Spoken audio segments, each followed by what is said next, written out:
Just because he's a child doesn't mean his opinion doesn't matter in adult situations, especially when his own mother, the only parent he has, is the one who drags him into them. Hello everyone, and welcome to today's video. In this one I'm going to be reviewing episode 10 of season 1 of the Netflix original series You. Believe it or not, it's also the last episode of the season, titled Bluebeard's Castle, providing us with the closure we all need after watching episode 9, Candace.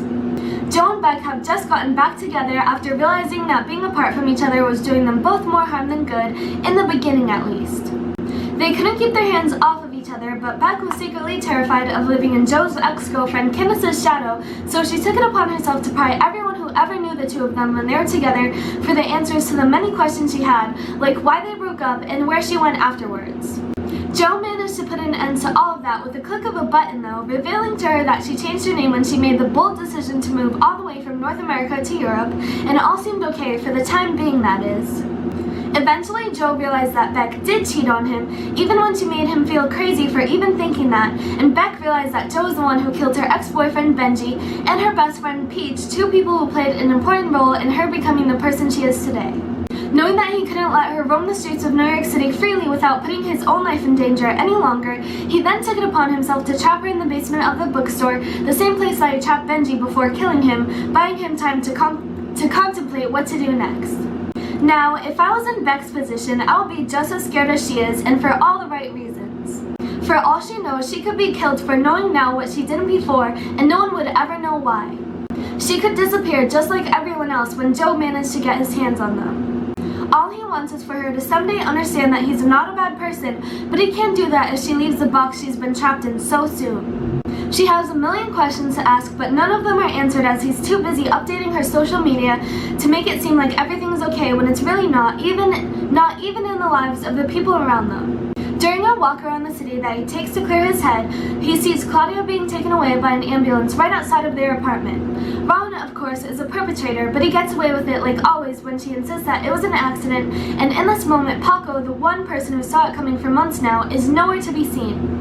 Just because he's a child doesn't mean his opinion doesn't matter in adult situations, especially when his own mother, the only parent he has, is the one who drags him into them. I'm not sure what happened to his biological father. Maybe he left when he discovered that Claudia was pregnant with his baby, or she didn't know who the father was, or he beat her too, but in any of those given situations, I wouldn't be surprised in the least. If there's anything seeing this happen right in front of him makes Joe realize, it's that he can't convince Beck to trust that his actions can't be justified without evidence, so he pulls out a laptop containing the video of Benji killing someone at a party and the photos of Beck sleeping and getting undressed that were secretly taken by Peach. He then reminds her that now that they're gone, she's a published author, which is all she ever wanted to be, and as a supporting boyfriend he is, all he ever wanted her to be too. During this entire conversation, he manages to keep calm and charming just like the most dangerous killers of all, proving that even the ugliest people don't always seem so ugly on the outside, or even the inside when you think you're getting to know them either. Beck's response to his words are anything but calm though. She screams and yells at him, and honestly, why wouldn't she? That's extremely difficult for her to hear, that he felt the need to kill innocent people just to make her happy, when that's the last thing she possibly could have wanted. They were still innocent to her, even after all they did wrong in Joe's eyes. To make her stay in the box a little more comfortable than it is now, if that's even possible, he lends her a typewriter and food and tries to relate to her by opening up to her about things he never has before. Mooney, a man he knew since childhood, actually used to force him to stay in that same box for days at a time as his one and only caretaker at the bookstore until he took over, and I think that's actually another reason he uses to justify the things that he does. Like Paco, he never had parents who loved them the way he needed to be loved, so he sought out that love in a woman, willing to do anything for them to prevent them from leaving him, the same way that his parents did for whatever unknown reason that is. Despite these continuous acts of generosity, Joe still feels unappreciated by Beck, so he leaves her to go upstairs just in time to catch Paco in the middle of trying to steal a gun from the bookstore and replace the weapon with a key to his floor of the apartment. By sending Paco there, he hopes that it will give him the time he needs to cool off from the anger he feels towards Ron for coming back into his life and further abusing his mother. With Paco headed for the apartment and Beck trapped downstairs, he decides that if he wants to avert any suspicion from her friends, social media won't be enough. He'll have to meet up with them face to face, giving them the impression that he has no idea where she went after a fight went down between the couple over the fact that she cheated on him with Dr. Nikki. The girls actually gasp in response, telling him that they genuinely had faith in their relationship, which is music to his ears. Peach never would have been so positive about Beck pursuing a relationship with anyone other than her, whose family, by the way, has hired a private investigator to look into her death. Although she may have been suicidal, they know that deep down she never would have actually pulled the trigger, putting an end to a symphony as quickly as it started. When Beck finally seems to be acting more relaxed around him, Joe suggests that she take up writing again on her brand new typewriter, but she shuts him down, and he informs her of what's going on in the outside world between Paco and his family, as she doesn't have the eyes to see it for herself, all thanks to him. Still, she says that it's sweet of him to be so caring of her neighbor in a failed attempt to get him to let his guard down enough to simply pee outside of the box, only upsetting her even further. If I haven't said it before, I'm saying it now, and if I have, then I'm saying it again. The actress who plays Beck is absolutely amazing.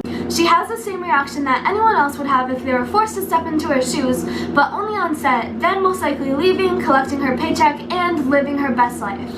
So, even if I no longer respect her character for being a cheater, I respect her as an actress because she has the ability to perfectly capture any emotion through a camera lens. When Joe leaves her again, she decides to follow his advice and write, this time not about losing anyone close to her, but by finding the love of her life, leaving us viewers under the impression that, in spite of everything they've been through together, that person is still Joe. Somehow she's found a way to romanticize everything he's put her through like a modern-day fairy tale, making it flow perfectly. I think the only way that this is possible is because her desire to escape the box is stronger than her fear of him, because she didn't want to spend another minute in there, so she tried her best to hide her resentment and take herself back to a time when she actually saw him as her knight in shining armor. Since she is the one person he's used to hiding things for, Joe doesn't like hiding her away, but he knows that the Sounders' private investigator could be onto him, leaving him with no choice. The only thing that makes him feel better about himself is visiting Claudia during her second darkest moment in the show so far, after her overdose when she's beaten by Ron worse than ever before. But when he sees her lying down on her hospital bed, he's more angry than saddened. He tells her that she seems to care more about her relationship than her son, until she defends herself by saying that she could lose him if she turns Ron down because he'll use her drug addiction against her. No one wakes up one morning and tells themselves that they want to be in an abusive relationship, but they also don't realize that they're in one until it's too late to simply leave. They were too blinded to see how dangerous their significant other really was until one hit turned into two, two turned into three, and so on. After this, the private investigator finally speaks to Joe, so he tells him that he and Beck broke up, which is why he returned to her apartment last night to return the key to it that he was given. Judging by the expression on his face, though, he isn't so trusting, informing him that he found a jar currently being tested for DNA, the one containing Joe's urine from the time he didn't have access to a bathroom when he broke into Peach's house. Stressed out about the possibility of going to jail, he tries to make Beck feel guilty for thinking he deserves that for all that he's done for her, but she says she doesn't want that to happen. She then backs up her argument, adding that it's only normal for her to react the way that she has because of the situation he put her in, and she really is trying to understand why, which comforts him enough to soften the menacing expression on his own face at least. Besides, she knows how important Joe and Paco are to each other, acknowledging that all he's done for him would amount to nothing if he was incarcerated. Speaking of Paco, he's on an unsuccessful mission to take out Ron with a baseball bat, resulting in him being chased out of the apartment and hiding across the street.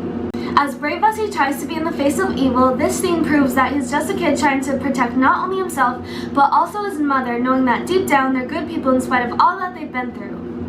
Joe knows this too after his conversation with her and comes to Paco's rescue by stabbing Ron to death, aiming right for the throat. This is the fourth kill he's ever made in his life as far as I know, and like all the others, it wasn't something he wanted to do, but felt like he had to. He cared about Paco's life far more than Ron's, and he felt like if he didn't take action, he would have been the one to meet that same fate. By now he's gotten used to the routine, clean up the mess, and update the victim's acquaintances, except this time he has an alliance. From the bottom of my heart, I genuinely think this proves that Joe has been the best person to Paco that he could have out of all the characters in the show, and he gets along with him best without posing a threat to him or the people around him unless he absolutely needs to. Without a doubt, the other kills were unnecessary, but I feel that this one actually was necessary if he wanted the kid to see another day. Back in the basement of the bookstore, Beck finishes the story she began, revealing to Joe that she actually blamed everything on Dr. Nikki to convince him that they could live there happily ever after, revealing that Joe wasn't her knight in shining armor after all, but it turned out perfectly. As a matter of fact, she doesn't even mind waiting for Joe to finish the story to believe her and let her out. But blinded by love, just like Claudia with Ron, he opens the door right there and kisses her, and to his surprise is then stabbed with one of the keys Beck skillfully managed to rip out of the typewriter. She then locks him inside of the box and tells him how she really feels about him, realizing soon enough that she's still trapped with no way out. The door leading upstairs is still locked, and Paco, standing right in front of her, doesn't feel obligated to respond to her cries for help. Don't get me wrong, this doesn't mean that he isn't caring when it comes to the troubles of other people, but all the negative things that she has to say about Joe send him running in the other direction. From his perspective, Joe is a person who just saved his life the previous night, so he couldn't possibly be the same one who would try to end hers unless she did something terribly wrong, just like Ron. Realizing that she won't be getting any help from the outside world, she tries to get the keys leading to that door, learning that Joe escaped in the process. He himself had a spare key in there, and just like his evidence, he did a good job of hiding it because Benji failed to do so, even when he ripped thousands of dollars worth of books stored away in there completely apart. To protect herself from him, she then hits him on the head with a hammer just like he did with Benji, and thinking he's dead, tries to escape again, this time with the keys in her hand. The only problem is, she can't seem to find the right one in time to avoid Joe, who actually gets up after the blow he suffers and takes hold of her again. She wanted to be the one to come out on top, to be her own heroine, and she actually does, except on Joe's terms. He gets the piece she wrote about Dr. Nikki published, convincing the world that she's dead and he's the one who killed her. I don't know about you guys, but if I was him, this is the first thing I would have said when the police showed up at my door. Have mercy. Only Joe knew the truth about what really happened, and he made peace with the fact that Beck could never love him because they managed to do one last thing together, and he loved her as best as he possibly could through it all. He loved Paco too, but he and Claudia are onto bigger and better things, packing their bags into their car in the hopes of moving all the way to California together, all while keeping his lips sealed about Ron's disappearance, knowing that no one would believe it was an act of self-defense. Never wanting Paco to forget this, Joe says his goodbyes to him by telling him that even if he's had such a hard life at such a young age, he can still be a good person and have a fresh start in a new state by putting all the bad things he's experienced behind him. You can tell that Paco feels the same way from the way that he hugs him before going their separate ways, which saddens him almost as much as everything else he's been through, but he tries to follow his own advice and also remain as good of a person he possibly can be when he himself has done so many bad things. In the days that follow, a girl walks into the bookstore and he automatically thinks without seeing her face that unlike Candace and Beck, she could be the one until she makes her way up to him, and he realizes that it is in fact Candace and they have a lot of unfinished business. These are her words, not mine, but it's a hell of a way to end the season, so let's hope that these 10 episodes don't meet the same fate as Everything Sucks and conclude the series. Let's also keep our minds open to the possibility that Beck could still be alive. For all we know, she may have just disappeared for a while. Well, that's going to be the end of today's video. I hope you all enjoyed watching it as much as I enjoyed making it for you guys, and I'll see you in the next one. Bye!